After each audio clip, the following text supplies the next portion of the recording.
Rhaenyra Stormborn of House Targaryen, first of my name, Queen of the Andals, Khaleesi and Breaker of Chains. Jon. And this is the Jon Show. You can just really call it the Targaryen Show. It's kind of like new information that I told you. Remember I told you in the crypt? Yes, I haven't forgotten. So it's kind of like, the show is kind of like when you go swimming inside of a cave with like a wildling and you play Follow My Noodle. Well then, it's like riding a Dothraki horse all night long and into the morning and into the afternoon. No, it's like hanging out with your best mates, dorming in one room, like 20 of them, naked, going to sleep, and then huddling together for warmth, and then you have a variety of furs all over you, like all over your bodies. No wonder the White Walkers got through the war. In today's episode, we will be talking about all things Game of Thrones. There's so many things in the Game of Thrones. So onward to the Iron Throne. I know some things.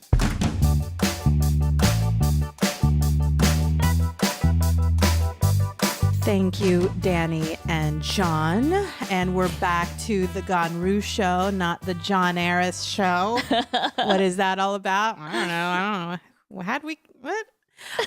So today we are going to do a special thing that we've never done before, Wanru. And as many of you know, we are huge Game of Thrones fans, and this is the final season. And we just wanted to take our place in pop culture history, seeing as how we're such huge fans, to actually talk about the show a little bit and even talk about some of the most recent episodes. So as of the taping of this particular episode, we've just finished season 8, episode 4. And we've also just experienced last week the big battle at Winterfell, which they titled The Long Night. And I should say before we move forward, if you're not caught up on Game of Thrones, if you don't know what's going on yet, if you're planning to watch in the next week, what are you doing clicking on the Game of Thrones episode podcast? Then don't listen to this. Huge major spoilers moving ahead. Find a sand pit and put your head in it and cover it with sand. Yes. So spoilers, you've been warned, and there you go. There you go. Right. Okay. So Golda and I are going to give you our very fresh take on this week's episode. Super fresh. Like we just watched it. Exactly. Like we're midway. Second ago. Yeah. We're more than halfway through the final season, which is, again, a pop culture phenomenon. But don't forget to stay till the very end, because we will have a special Q&A with 2 special guests. Yes, absolutely. So let's launch right into it, okay. Wanru. So this particular episode is I don't think they have a title yet. TBD, I think is what it's called. It's season 8, episode 4. If you were to title it, what would you call it? This would be called I's Only Got One More Dragon. Can I call it Brown Chicka Bow Bow?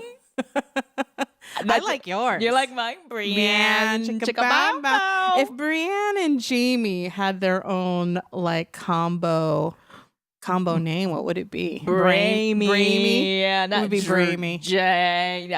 Bramey. Or J-Bree. J-Bree. Ooh, that's got some sass. I like that, J-Bree. Yeah, but let's get back to the dragon. I've only got one left.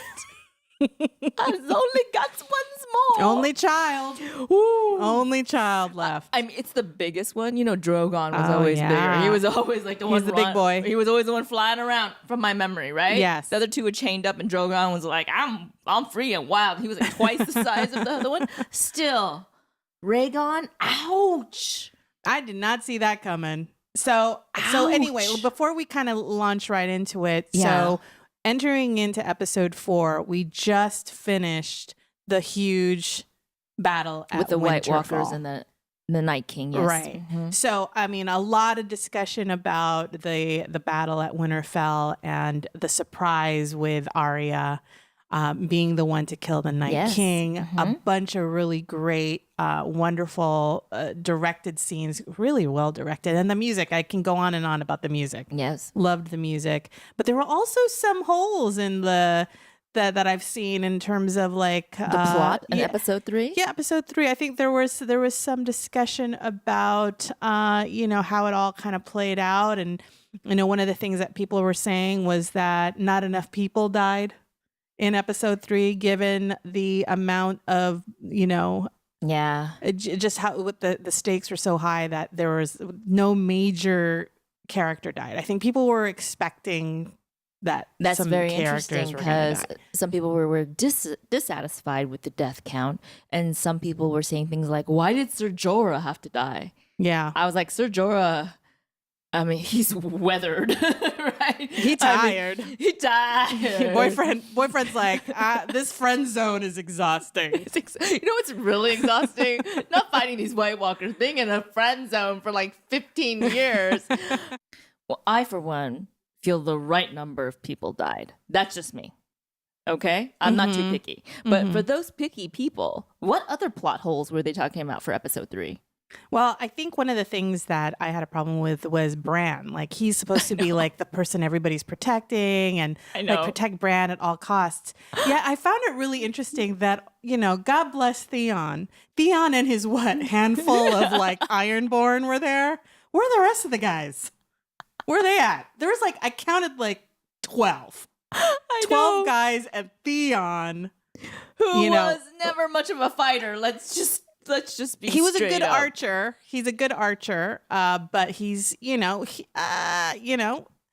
yeah, I thought that was a little odd. I mean, Right. if anything, I would think that Ghost should have defended Bran. Oh, right. Not send him in the dark with the Dothraki who don't even have any like dragon glass. That's right. Who led the charge? The Dothraki, who have never seen snow, and they're like, it's cold. And they had no dragon glass, which is what kills White Walkers and whites. They had the flaming scythes.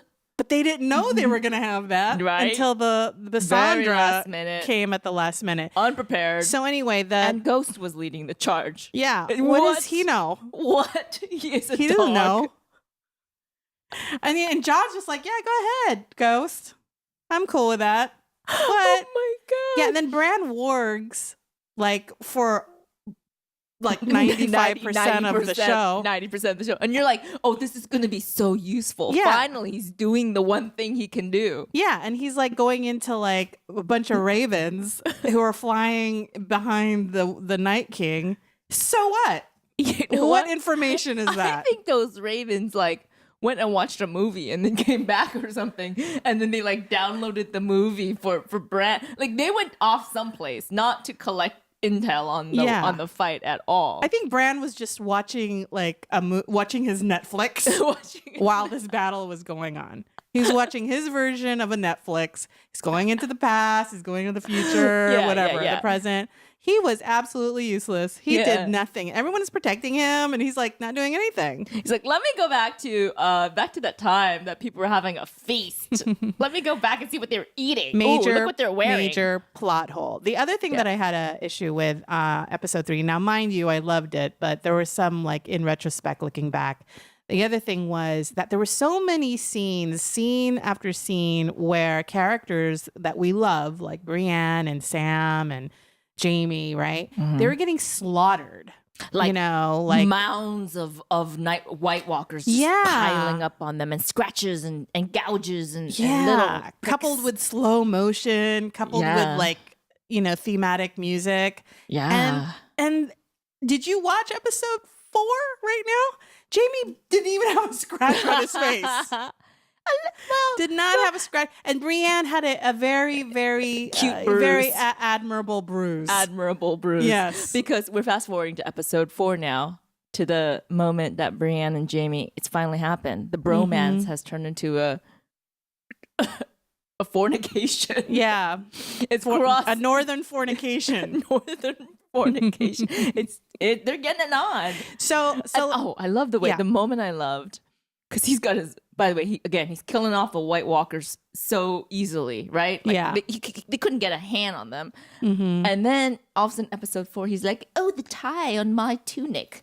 Ooh, Yeah, he was wearing linen. I can't get this Like bow." all of a sudden, he's just like he doesn't know what he can't lift a finger. And then she's like, "Oh, come on. What did she say?" She goes, "Let me at it," or something like Oh my that. gosh. And then she's like, "Let me do this for you." And then they take off their clothes. It's medieval foreplay, is what it is. That's what they do. They're like, "Oh, my undergarments." Golda, how do you think it would feel to have that iron hand on your behind and your, in your warm, softest parts? Ooh. I would say, could you put a mink on that before doing anything? Do you have other attachments for that hand, or is that the only I would say, attachment? did you disinfect that hand? Because I don't want that anywhere near my orifices. Can we put a Clorox bleach on little white? Yeah, we on got wet ones. Wet ones, anyone? Little He Purell. brought his. I'd rather, to be honest, now this is just me. I'd rather have a stump than that. Metal hand. Ooh. What do you think? What's your preference? You would have a stump than the metal on, hand. The stump is at least warm human flesh than like a metal hand. Anyway, but you're right. How did two people who killed all these White Walkers become so inept at taking off their linen tunics all of a sudden? Yeah, I don't know. Oh, That's so weird. fussy. I can't seem to get this tunic off. Just tear that shit off. You're about to have sex, right? So, what did you think about the scene of Jaime? Since we're talking about Brienne and Jaime right now, what did you? So, the way that it cuts away into episode 4 is they're saying their goodbyes to their fallen. And it looks like there were thousands of fallen.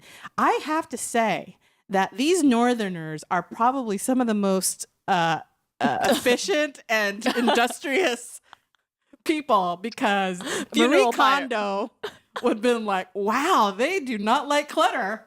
They don't like the dead people clutter up in in the north here. They got those pyres ready to rock pretty quick. Carcasses do not give me joy. Pretty quick. The funeral pyre, boom. Very, very Yeah, organized. very organized. Too. Very neat little pillars. And Yeah. the bodies were not like, I hate to say it, I just put them in a pile. That's just, or just dig a big ditch and then just throw them in there. and put Sir Jorah on Throw the 'em top. in there. Sir Jorah's got to be on the top, though, right? But everyone else, sorry, I can't be. Or I won't even ask. I'm just gonna go inside to the dining hall, and then I'll just like assume everything was fine, right? What do you mean? No, in terms of the burial and all that stuff. But I just thought that, I think we're kind of like looking at the logistics here. But we enter episode 4, them burying their dead, and then moving on to sort of a somber, until people get drunk, dinner party. And then we have Gendry, who is the bastard son of Robert Baratheon. Dany gives him a title, doesn't she? Yeah. She gives him a title, like he's Lord of Storm's End. Right. He's Lord of Storm's End, right? So that was kind of a big deal. She's showing that she's this magnanimous leader, that she's willing to forgive a Baratheon who and their family has done horrible things to the Targaryen family. Yes. And she's willing to overlook that and give Gendry this title, and, gosh, not bad. Not a bad thing, right? Yeah, that's true. And then that's it segues over to him looking for Arya and her like shooting arrows, being an introvert by herself in the barn or whatever she was, right? And him asking her to be his lady. Like literally, like be my lady. Aww. Yeah. What did you think about that scene? I think it's very fitting to her character. Ever since she was a little girl, she really like railed against the expectations they had for her. Yeah. Right? She's like the anti-Sansa. Yeah. Right? So it's very fitting. Yep. She should have been like, I'm not a lady. I'm not a lady in the street, but I could be a hoe in the sheets. Yes? No? Yeah. Like a freak in the sheets? What do they call that area, that the iron, like the smiths? Those smiths. What's that area called? Like where they work? The forge? Yeah, the forge. The blacksmith? That's where they got it on, was in the forge. Oh! Not that was pretty specific, I think. Oh, yeah. Yeah. So you put a couple of irons in her fire? Yes. I guess it wasn't enough because she's like, that's nice with your title. I got works to do. I gotta go ride my horse with the hound for like 5 days down to King's Landing. You know what? You're cute, but I'd rather be on a horse with a man with a half melted off face for 5 days. Yeah. Yikes. Oh my goodness. Yikes. No. I mean, so she totally, was very polite about it though, and she kind of turned him down. He looked like devastated. He looked a little like. Well, I mean, I think he'll get over it. He's a lord now, so I think he's fine. Yeah, I think he's okay. I love how Gendry did such a double take. Right? She's like, "Are you a Baratheon?" And he's like, well, "Not really. I mean, me. I don't know. Who do I know? I never knew my dad. He was dead. What am I? I'm not you. I just make these swords, right?" Yeah. She's like, "Well, because there are no living heirs, and you be the natural heir." Oh, really? Oh, that's true because noble blood. That's why that girl put those leeches on me, noble blood. I remember he did like a 180 so fast, right? Yeah, he totally did. Well, and then we get back to the dining hall and you see Jaime and Brienne and Tyrion and Pod having kind of a drinking contest, I guess, like drinking game. I don't know anything about the Game of Thrones drinking games, but there are very few drinking games that I know of, Golda, where you just name facts about the other person. Yeah. Shouldn't it be like 2 truths and a lie? But they're like, okay. How did it turn into a fraternity drinking game? How did that happen? Is that what they do in the medieval days? 5 foot 6 inches. Correct. I guess I have to drink. Like, what? Yeah, shouldn't they get it wrong? So I guess it's that they get it wrong and then the other person has to drink. I don't understand. I don't understand these games. But it's okay. It served their purpose, which was it revealed that Brienne was a virgin. She was a lily of the valley. So do you think that Tyrion brought that up because he was trying to get Jaime and Brienne together? By bringing that, maybe he was intriguing Jaime, like, ooh, here's this woman that united and, she's ready for you. By the way, Jaime seems very gullible. Like, if you say anything about anybody, he's like, well, I'll take care of that. You know what? I'm not a knight. We'll take care of that. Yeah. I'm still a virgin. Well, okay, all right. Well, let's take care of that too. He likes to check things off the list. Check things off the list. So then they get back to the room and he follows her. And then they're in their like lounge attire, with linens. That was an awkward love scene.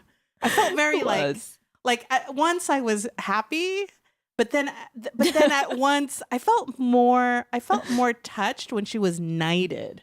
Yeah. Right? When she was knighted, I felt the love between them. I felt like there's a lot of history, admiration, all these things. Like there was more emotion in the knighting scene. You're absolutely right about them that. Them hooking up, it just seemed like they were like fumbling. They looked a little awkward. Yeah, well, because they were being so vulnerable. Were I guess they were both being vulnerable. This is what the co-creators said about After Thrones. They're saying they're vulnerable, so I'm just going by what I don't question DB Weiss and that other guy. They just I'm just going by what they're saying. Right. It is stumbling, awkward sex. Yeah. Well, then the following day, you find out that Jaime is going to stay behind at Winterfell to be with his lady, to be with his boo. But then let's continue on. Let's just finish up the Brienne Jaime thing.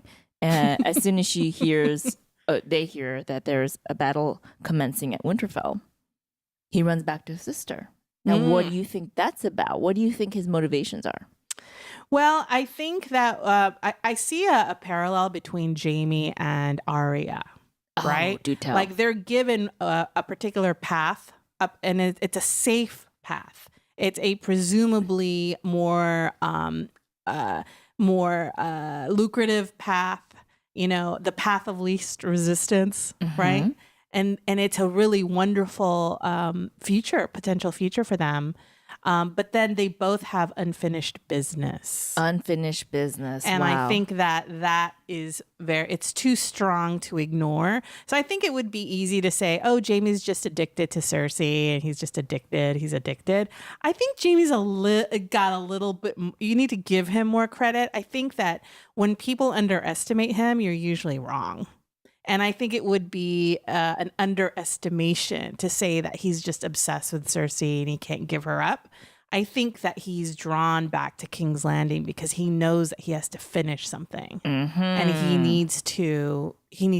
I think underneath it all, Jaime is definitely someone who has a keen sense of justice. He's very similar to Melisandre, is that her name? Melisandre, that sorceress. Yeah. The red woman. Mm-hmm. He's kind of in that gray area between good and evil. He's not, 100% clear cut good or 100% clear cut evil. He's in a lot of gray. And I think that that's what makes him an interesting character. So I think that, regardless of how much he loves Brienne, I guess, and sees that he could be safe in the north and he'd have position and all that good stuff. He's just, there's a big gaping hole that he has yet to complete. Yeah. And I think he sees his destiny. Yes. That's what I think. What do you think? I think that he is going down there to do something, but you don't know what it'll be. I think it'll be very interesting to see what these next episodes hold. Mm-hmm. So basically, I'm not giving an answer about anything. I have my own theories, but I'll hold out on that. So what did you think about Dany going to Jon and, trying to rekindle their relationship? Yeah. Her going to his room. And then her saying, basically, you can't tell anybody about this truth about you being a Targaryen Stark and how things are going to change. And as soon as word gets out, regardless of if you want to be king, people are going to know and they're going to do things to get you to be king, if that's what they believe. Yeah, it's so funny because I think she goes through this roller coaster, right? She's like, I love you. Let's make out. And then when he goes, I can't make out with you. You're my aunt. She's like, all right, fine. It's like, then. So what? My parents were brother and sister. Literally. What's the big deal? And my grandpa had 2 sister wives. So what? Nothing bad happened. What? We just all went crazy. It's all good. Like in the Targaryen world, they're practically different ethnicities. Yeah. Right? Yeah. So, but it was not good that she sort of like, then all of a sudden she did like like the Jekyll side came out. Like she was trying to play the soft side and that didn't work. And then she tried to play the hard side and it was kind of ugly to see that. Yeah, I think she came to his room and I think she thought that she was going to compromise with him. I think she thought she was going to like show the softer side and be like, hey, it's okay, but basically at the end of the day for her solitary goal has been to rule. That is it, regardless of everybody. I mean, there are people dropping like flies left and right. Yeah. Her dragons are dropping like flies left and right. Yeah. And she's still moving forward because she has a very singular goal to rule. And Jon isn't going to be the person to stand in her way. Regardless of if he says, I don't want to be king, I don't want to be king. She's savvy enough to know that it doesn't matter what he wants. Mm-hmm. It's how the pieces of the board will start moving once people know this information is what she's saying. Right. And he says, but I have to tell my family, Sansa and Arya. And she's like, no, you don't. I beg you, don't. No, you don't. And so they have a family meeting next to the weirwood tree. Yep. And then this is the part that I thought was really kind of funny, actually, is he said, he looks like he's going to tell Sansa and Arya. Then he looks at Bran and then Bran says, your choice. Yeah. And I felt like like it was a video game. Like choose your what is it called? Like alternate ending, Oh, yeah. Like if he decides to say it or if he doesn't decide to say it, you'll get different endings. Oh, how interesting. Yeah. Right? So maybe Bran has seen alternate endings depending on what Jon decides. Perhaps, yeah. Maybe. Who knows? But he really outed him, right? Oh, yeah. He's like, it's up to you. You tell him, man. It's up to you, bro. And then Jon goes back and says, go ahead, Bran. Go ahead, Bran. You tell him. Man, a few words, I guess. Like, neither of them really wants to spill the beans, right? I think Bran is a lot more efficient in how he spills the beans. He's pretty like clear cut. He's probably like, Bran's not our brother. He's our cousin. And he's the heir to the throne. The end. Yeah, perhaps. Yeah.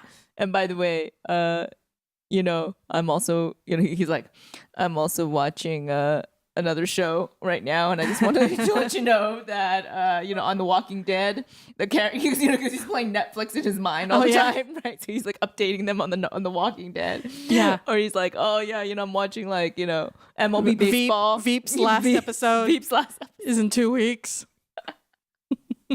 Oh gosh. Yeah. That was an unsatisfying scene because we don't get to see Sansa and Arya's reactions to the news. Would have liked to see that, but I mean, this is all nitpicking because everything has been so enjoyable and everything is coming to a head, and I'm just savoring all these last interactions. Everything's very emotional and everything's very what is that called?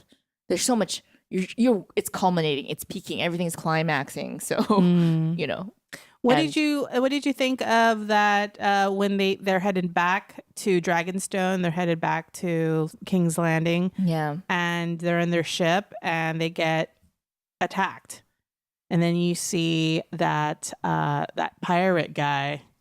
Yeah, what is his name? Euron Greyjoy. Yeah, Euron. Yeah. Well, and he kills.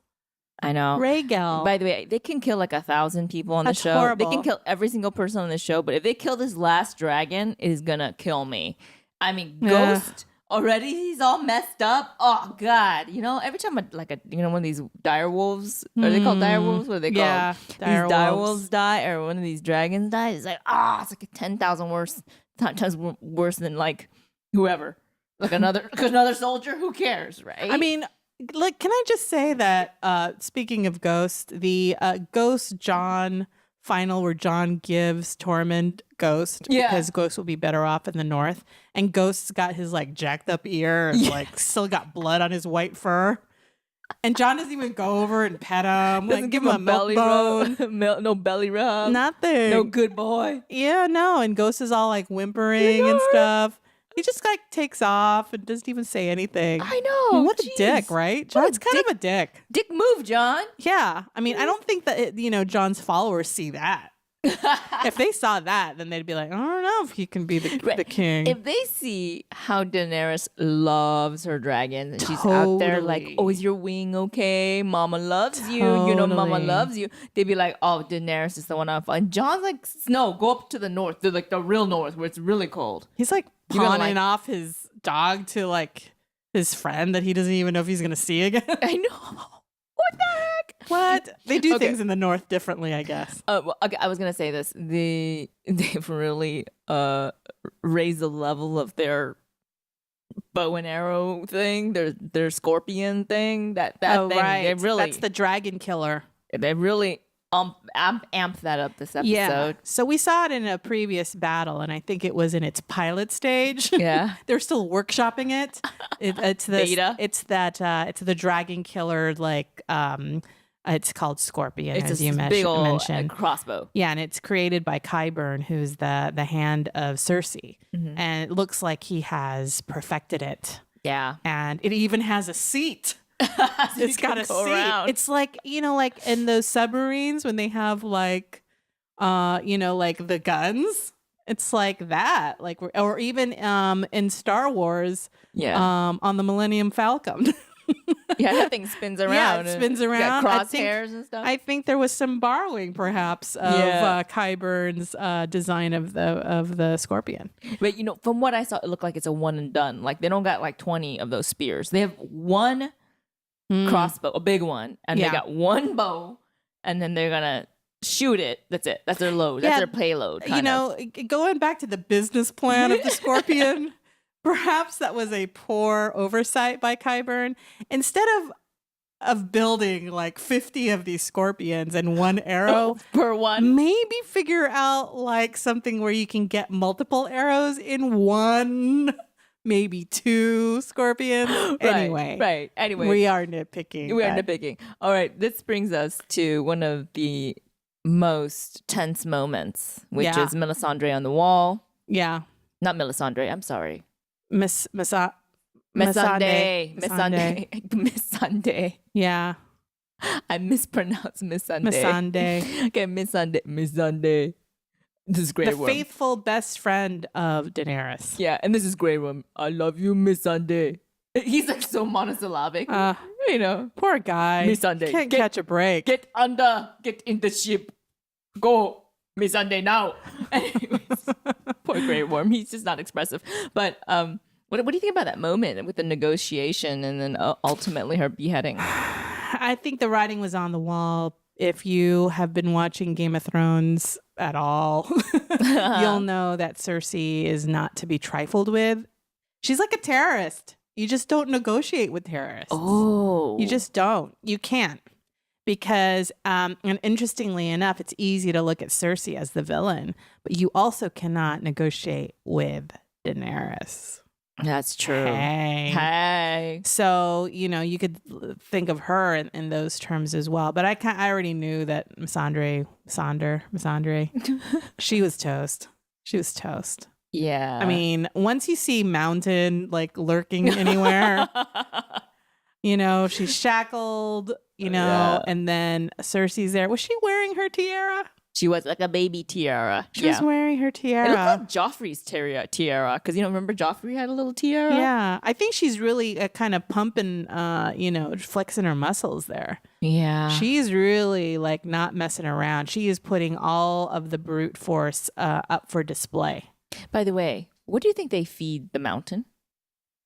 Oh, I think they probably feed him just like regular food, I would imagine. Mutton? Is that mutton and maybe some potatoes? Do you think the Mountain is paleo or keto or that guy is just massive? He just takes up a lot of space and he's doing a lot of work. What do they have to feed him? Like, I think probably a lot of protein. A lot of protein. And maybe some barley. Yes. Oh God, that guy is just standing back there like a black cloud, just ready to do his bidding. I was like, oh man, you don't want to invite that guy to your office party. He's such a downer. I was going to ask you too, what do you think about Tyrion's role in all of this? How is his character starting to kind of flesh out a little bit, especially now that we're getting towards, a really critical time here where, I mean, we're at the end, right? Like, this is, I think actually this What's sounds his role? Crazy, but he is the voice of sanity. So he's totally this drunkard, right? He's always cracking jokes left and right, but he always sees the truth in every situation. But do you think it's, I think he's a little, his judgment might be a little foggy. Oh, why? Are you trusting Viserys? I think that he's blinded by an old school perception and maybe some old ways. And he's not able to pivot to some of the newer, like, actually, it's interesting because I feel like you need a Littlefinger in this scenario. And that's Viserys. Viserys? No, it's not. It's Sansa. Oh. Sansa is the Littlefinger. Yeah, she is. She is his protege. And I feel like Tyrion lacks the savvy and lacks the critical eye to advise correctly. He's too pro Daenerys to be able to advise her. I think Varys sees the other side of things. Varys. Sorry, Viserys is when he wears like a hat or something, like a visor. That's how you say visor in Spanish. Viserys. Anyway, sorry, Varys. You feel like Varys. You're saying something. Hasn't been able to pivot. He's able to pivot. I think he's able to pivot, and I also think that he understands the people of King's Landing, and I think that he does not want to see a mass annihilation because I think that is where Dany is going, is just like blow the whole city up and Cersei with them, and let's just be done with it already and start from scratch. Yeah. And Varys is saying that you cannot just kill innocent people, and he's calling her out on it when he says, you wanted me to give you advice. This is a mistake, right? And And I think Tyrion gets it too, but he's so loyal to Dany. And he really wants to believe that she is the leader. He really wants to believe that she is a good leader. Mm-hmm. But no matter how much he thinks that she is a good leader, it doesn't make her so. True. But he wants to believe it. He's always like, I know it's like, it's so funny. It's almost like he has no standards for himself. Like he's like, I'm a total moral derelict, but he's always pleading to others to be a better person. He's like, Cersei, be a better person. In previous episodes, he's pleaded to Jaime so many times. And remember his brother would come like visit him in the in the jail cell and stuff like that, because they have a true love and affection for each other. Yeah. So he's always pleading, and he's pleading to Daenerys like, be a better person, be a better person. I'm gonna go drink now, but you, please be a better person. But there is something about him very endearing, which is that he's always hoping for the best in people. So I think he's hoping for the best in Daenerys because he loves her, and he's like, I believe in you and I want to see the best in you. Yeah, and I think he also wants to see the best in other people, and he wants the other person, like a Cersei, to see that there's a better way to do things. Yeah. But he doesn't understand. It's so funny because it's almost like he's in denial of who she is. Like, doesn't he know who she is? Yeah. Like his judgment gets really cloudy. He should know his sister well enough. It's almost like he gives her chances time and time again to prove him wrong. Yes. That he thinks that she's this monster. Then maybe he's thinking to himself, maybe she's not such a monster. Maybe we can negotiate with her. Same with how he perceives Dany. Like, no, she's not a monster. You'll see she's doing the right thing. She won't burn all those people. So I feel like Tyrion, no matter how smart he is, or as Sansa says, how clever he is, he has blind spots. Gotcha. He has blind spots, and he's not able to see the game board very clearly because he's got different motivations, and he wants to believe something and not see the truth for what it is in front of him. It's true. And I think that is true. That is going to be his downfall. Ooh. Yeah. All right. That's my prediction. Bye, Tyrion. Sorry. Okay. Any other highlights from this episode 804 that you want to go over? Yeah. I think that one of the things that I loved was the Arya sort of lone wolf. Lone wolf. And hanging out with Hound. And a Hound. Yeah, pretty much. Hanging out with the Hound, and how, she obviously, did what she had to do. And now knowing the information that Bran told Sansa and Arya about Jon's parents and his right to the throne, does that change Arya's direction at all? Yeah, I think she's gonna lone wolf it. But she's heading towards King's Landing. Yeah. So with the Hound. So I feel like the Hound is going to King's Landing because he's got unfinished business. There's a lot of people with unfinished business that aren't just going to hang out and just coast through the rest of their life in retirement. Yeah. Nobody wants to retire. Nobody just wants to coast off their 401ks. They want to get back into battle. They want to finish unfinished business. Yeah. And the Hound, I think his unfinished business is with his brother Mountain. Yeah. So I think we're going to see Clegane Bowl. Clegane Bowl, it's like the big battle between the two brothers. Because it's the Clegane brothers, right? Mm-hmm. Yes, that's right. And I think that Arya is still checking people off her death list. And Cersei's on there. So maybe she's heading towards King's Landing to be of assistance, or if not, deal the death blow to Cersei. But I have a feeling that's not going to happen. Yeah. She already got the Night King. Yes, she did. Okay, let's make some predictions, because this will be probably the only Game of Thrones podcast we can get out before the finale, right? Yeah. So the next episode 5, is going to be a big battle, and apparently it's going to be even bigger than the Long Night episode 3. Oh my gosh. I was tense in episode 3. I was like, yeah, couldn't even totally tense. And I was squinting. Why? So my eyes were hurting because it was dark. It's hard to see. That's okay. I get it. It's very artistic. I get it. I get it. Anyway, it was very tense. It was the middle of night, so that it makes it hard to see. Yeah, I mean, they don't have like they're saying how in the Lord of the Rings, they had that big battle at night, and everyone was well lit. It's that's not realistic. So I think they wanted to not be Make that. it a little more realistic. Yeah. Yeah. Okay. So yes, the next episode, episode 5, is going to be another big battle. Okay. So let's just go all the way to the end of the season. Okay. Okay. Let's make some predictions. Oy. I'm just gonna start throwing them out. Ready? Are you ready? Do you, Yeah. Okay. Let's just see. Let's just see how well we do. Okay. All right. I think Jaime will kill Cersei. Agreed. It's in the. There's some kind of, what do you call it? There's that poem, It's in right? the cards. It's in the cards that witch It told was her. foretold. It was foretold that one of her brothers would kill her. Yes. And she always thought it was going to be Tyrion. Come on, Tyrion can't do shit. It's going to be Jaime. Yeah. Yeah. Yeah, and also because I feel like Tyrion's already killed a Lannister, his own true, father. his own dad, yeah. So, I think he's done with killing his relatives. I think that's it. Yeah, I think he's done. So, yeah, I think it would. It seems as if Jaime is the person to do that. I think my question is, what is going to spark Jaime to do that? Because he loves his sister so much. I predict that something pretty bad needs to happen. She has to do something pretty nasty, right? It's got to spark Jaime into action. I think it'll be very much like echoing maybe of the Mad King. Because remember, he had to kill the king. Yeah. Because he was burning people. Yeah. I think he will see in Cersei maybe traces of the Mad King. What do you think? Well, she blew up an entire sept with wildfire, and Jaime was just like upset about it. He's like, oh, drat.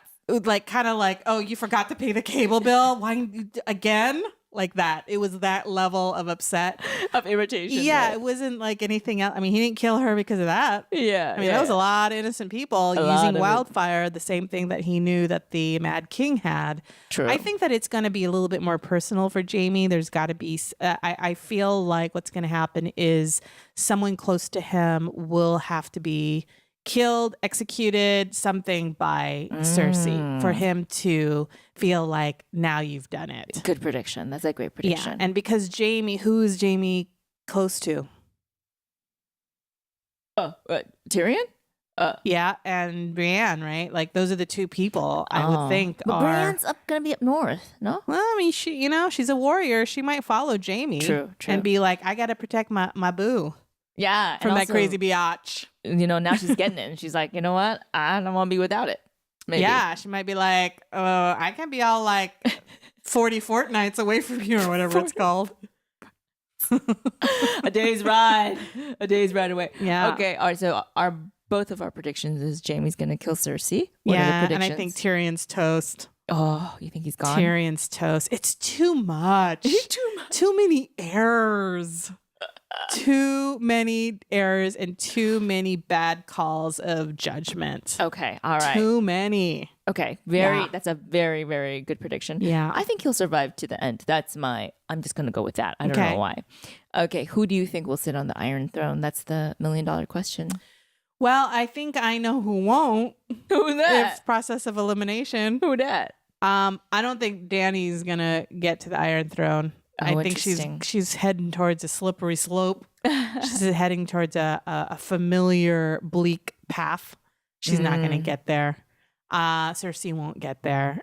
She won't keep it for very long. So your money is on.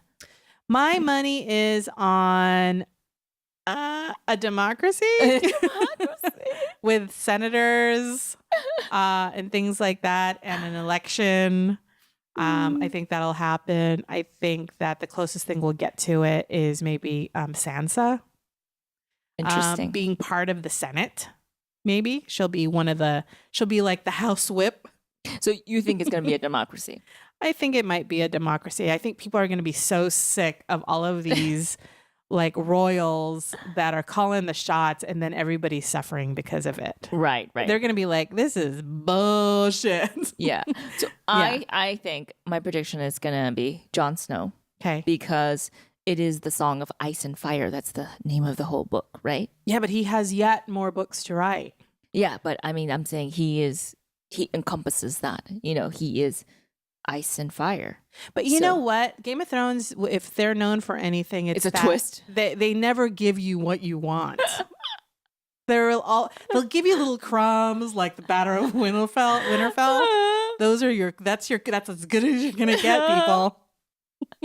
because people are going to be dropping like flies. Yeah.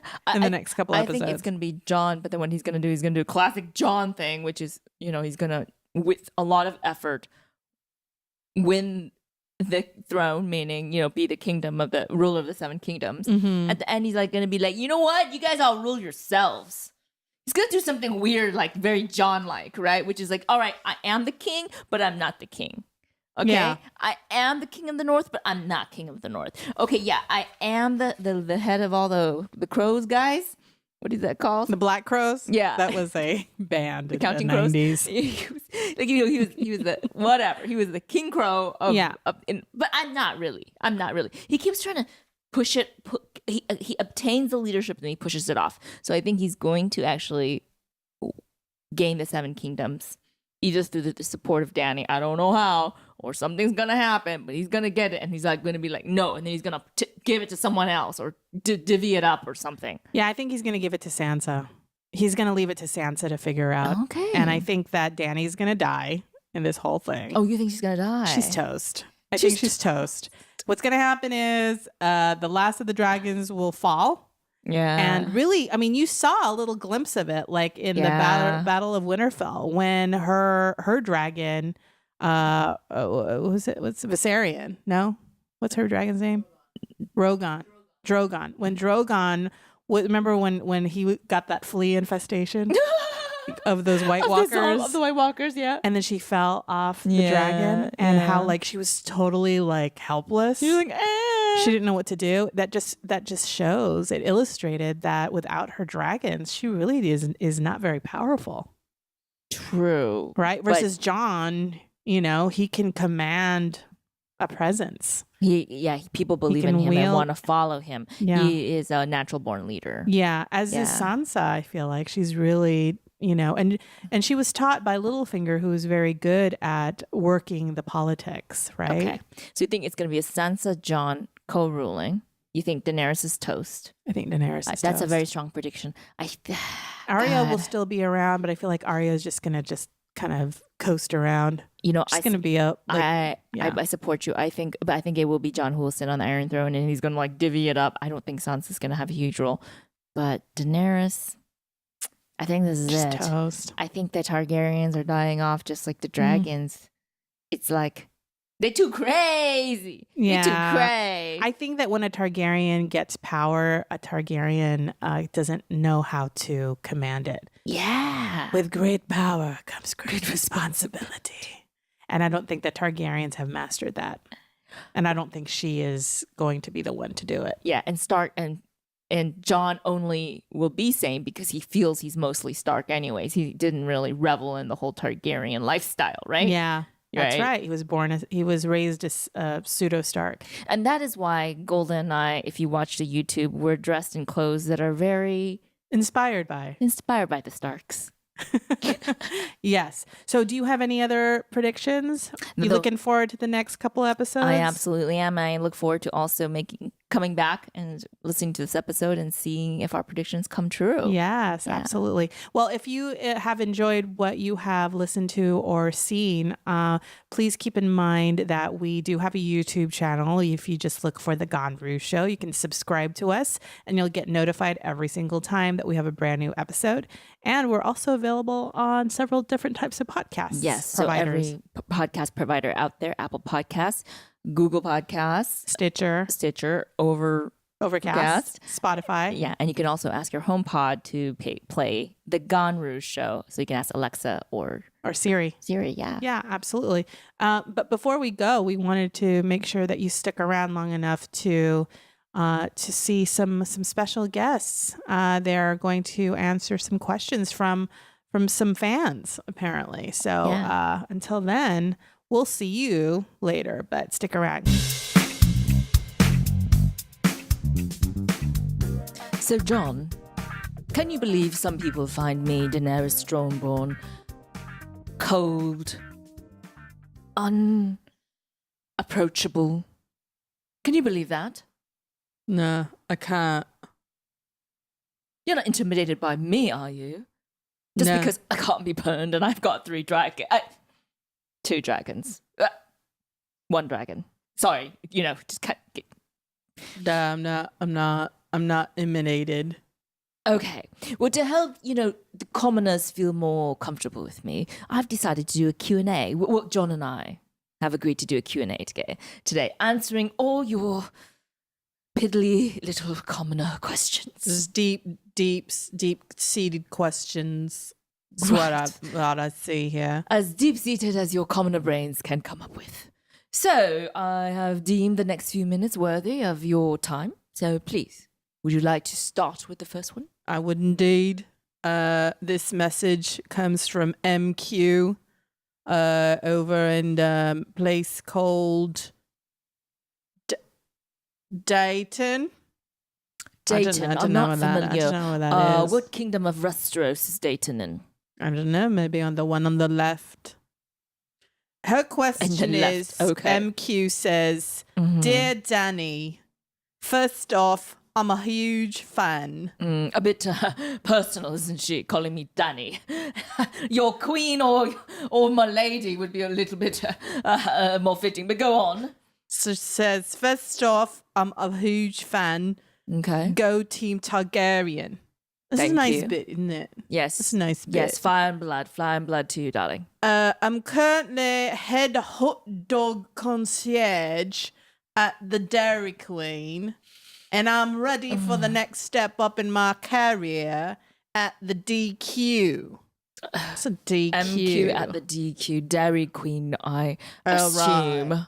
I just want you to know, Miss Dairy Queen, whoever you are, if you do not bend the knee and cede to my will, you will feel the wrath of my dragon. All right, go on. Problem is, there's another person at my job who's kissing butt, and it looks like she'll be getting the promotion instead of me. What should I do? It's a problem, isn't it? All right. What do you do? So my first question for MQ is, does she have an army of eunuchs that will do her bidding? What do you assume? It doesn't say, Dany. I don't have think any more she does. information on that. Okay, all right. I think you have all of them. Let's just presume she... Right, I think I have all of them. Yeah. So let's presume she doesn't have any unsullied. Yeah. I'm going to presume she has no dragons. I barely have any myself at this point. What would I do? She's got hot dogs, though, doesn't she? You know what's really worked for me? What is that, Dany? People will always underestimate you based on your size and your appearance and your long, luscious blonde hair and your curvaceous body and your full lips. I mean, should I go on? Yeah, you should go on, but I think they want to hear your answer. Right, I'm just ravishing. Let's just admit that. So people are always going to underestimate you because of your appearance. But what you do is you bide your time, MQ. And when the opportunity comes, what you do is you shut all these people in the Dairy Queen in a tightly enclosed place, and then you set them on fire.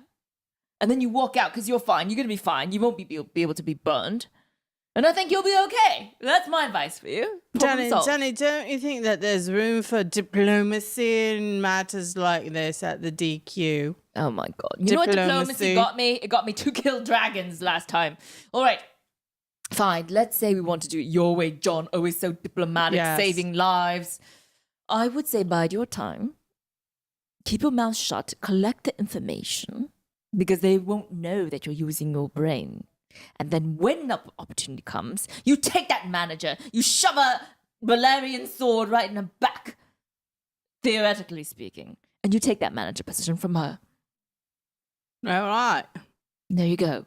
Thank you for writing in, MQ, to the show here. Yes, and bend the knee or suffer the consequences, Miss Dairy Queen. And for your efforts, we will be sending you a limited edition buckle that says Team Targaryen on it. Yes, fire and blood. Fire and blood. All right, well, very good. Well, I have a question for you, John. Yes. This woman writes, her name is Still Waiting in Wisconsin. Still waiting in Wisconsin. Where is Wisconsin? I'm not familiar with that. Not that familiar. kingdom of Not Westeros. familiar. Maybe Sounds small. South of Dawn, perhaps. Anyway. So Waiting Wisconsin writes, I have been with my boyfriend for 5 years. That's 1 year for each of the times you got stabbed, John. It is. Didn't mean to bring that up. That's just, I just got some PTSD like a flicker. Like a flicker came. Oh, sorry. So I didn't mean to bring it up. But 5 years, right? You got stabbed 5 times. Anyways, so she has been waiting 5 years for her boyfriend to propose. She's dropped many, many hints. She's strewn pictures of wedding rings, engagement rings around. She keeps hinting that all her friends are getting married. And she's getting rather desperate. They've been living together for 4 of the 5 years. That's a bit like giving the keys to the kingdom before you've secured your perimeter. Am I right? So you're saying this is a letter? Yeah. So what are should you reading she do? from this letter? Yeah. So what should... what should this commoner lady from Wisconsin do? She's waiting for her boyfriend to propose. I mean, what should a girl do? I think that Still Waiting in Wisconsin needs to look at it from the perspective of her boyfriend, because perhaps she needs to consider that her boyfriend needs to find himself. They're living together.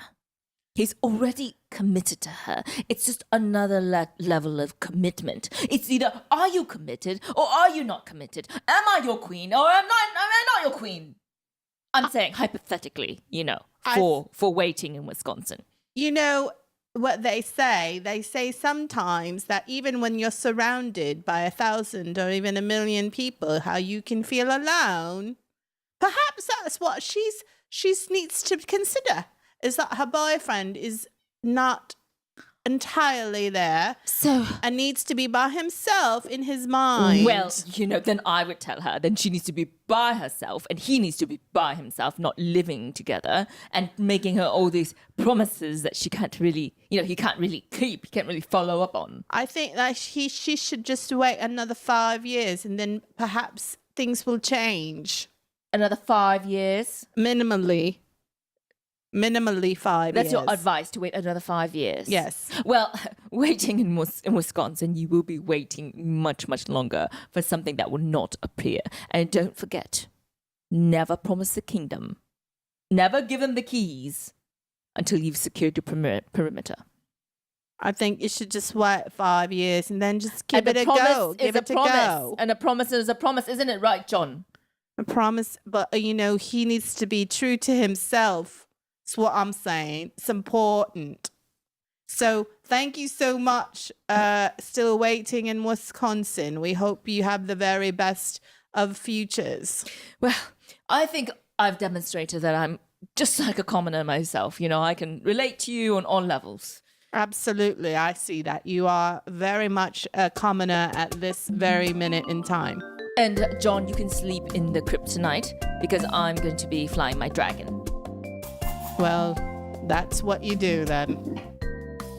Thank you so much for joining us for Q&A with Dany and Jon. I'm Dany. I'm Jon. We'll see you next time.